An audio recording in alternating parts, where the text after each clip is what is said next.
Patent क्या होता है? पेटेंट वो सिंपल चीज़ है जिससे आप अपने प्रोडक्ट को बचा सकते हो कंपटीशन से। आपने कोई भी इन्वेंशन करी है, आपको अपने प्रोडक्ट को अपने नाम पे रजिस्टर करना है, तो आप उसका पेटेंट ले सकते हो। उसके बाद अगर किसी को वो टेक्नोलॉजी जो आपने क्रिएट करी है यूज़ करनी है, आपसे लाइसेंस लेना पड़ेगा।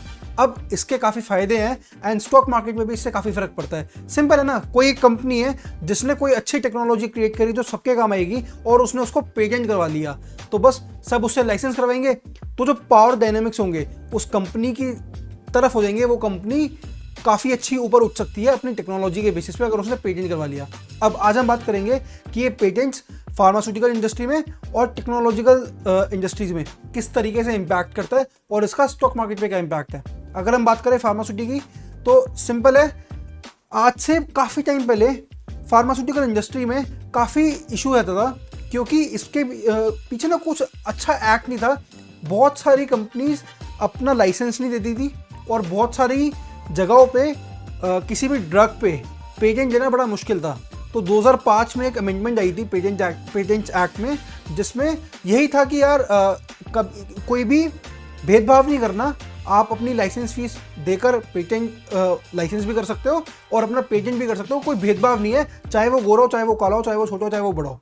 तो इससे फार्मास्यूटिकल इंडस्ट्री में काफ़ी अच्छा इम्पैक्ट आया।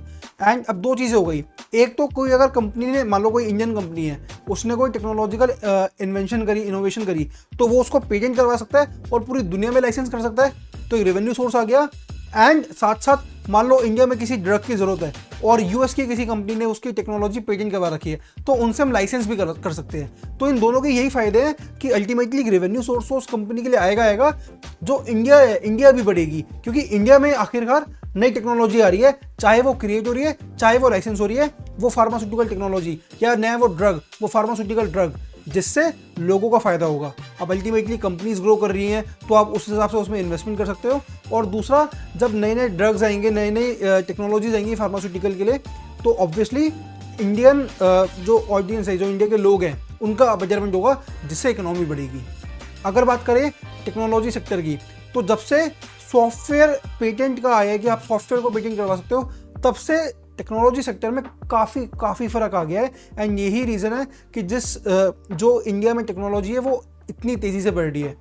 इम्पैक्ट अगर मैं बात करें, तो सेम फार्मास्यूटिकल इंडस्ट्री की तरह कि या तो आपकी कोई अगर इन्वेंशन है, तो वो आप मान लो आपने कोई सॉफ्टवेयर बनाया, जो सॉफ्टवेयर मान लो जैसे एक जूम बना था, चलो उसमें कुछ ऐसा जितना पेटेंट वाला नहीं है, लेकिन कोई ऐसा सॉफ्टवेयर जो काफ़ी लोगों के काम आ सकता है, आप उसको पेटेंट करवा सकते हो। आपने करवा लिया, फिर आप उसको इंडिया में भी, इंडिया के बाहर भी लाइसेंस करके, ऑब्वियसली रेवेन्यू सोर्स है आपके लिए।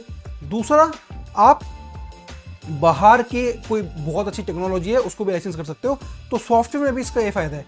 अब आप खुद सोचो ना, आपने अगर अच्छे से एनालाइज करा मार्केट में और आपने देखा कि यार ये कंपनी या तो खुद की इन्वेंशन कर रही है या बाहर की इन्वेंशन को फटाफट अडेप्ट कर रही है, उसको चाहे लाइसेंस कर रही है, लेकिन उसको लाइसेंस करके अपना प्रोडक्ट बना के बेच रही है, तो ऑब्वियसली वो कंपनी ग्रो होगी, तो उसमें हमें इन्वेस्ट करना चाहिए। तो ये आपके एनालिसिस के लिए बहुत अच्छा है कि अगर पेटेंट्स, वो कंपनी किस तरीके से, कितने, या तो वो नए पेटेंट्स ले रही है, बना रही है, या वो लाइसेंस कर रही है, इसके बेसिस पे आप कंपनी की ग्रोथ देख सकते हो कि आगे जाके कितनी होने वाली है। तो ये एक बड़ा अच्छा बेसिस है किसी भी कंपनी को जज करने के लिए। एंड पेटेंट्स पे हमेशा नज़र रखो।